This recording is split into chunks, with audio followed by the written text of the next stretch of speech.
এখানে আপনারা লিখেছেন তাফসিরুল কোরআন মাহফিল।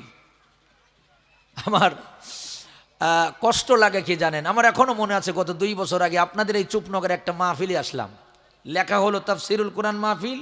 কমিটির পক্ষ থেকে আমাকে একজন বলল, হুজুর রাসূলের জীবনীটা আজকে একটু বলবেন। এখন আমি কেন বললাম না রাসূলের জীবনী, আমি ওনাকে বোঝালাম, দেখেন এখানে লেখা তাফসিরুল কোরআন মাহফিল, এখানে আজকে তো সিরাত মাহফিল লেখা না যে রাসূলের জীবনী বলতে হবে। উনি বুঝলেন না, উনি বুঝতে চাইলেন না, উনি রাগ করে চলে গেলেন, শেষে আর আসলেন না। উনি ছিলেন ওখানের যে সভাপতি। আমার বন্ধুগণ, উনি বুঝলেন না যে সিরাত মাহফিল কাকে বলে, ওয়াজ মাহফিল কাকে বলে, আর ইসালে সোয়াব মাহফিল কাকে বলে, আর তাফসির মাহফিল কাকে বলে। ভাইরা আমার, সিরাত মাহফিল লেখা থাকলে রাসূলের জীবন আলোচনা করা যায়, ইসালে সোয়াব মাহফিল লেখা থাকলে কবর জগতের আলোচনা করতে হয়, ওয়াজ মাহফিল লেখা থাকলে যে কোনো বিষয় নিয়ে আমরা কথা বলতে পারি।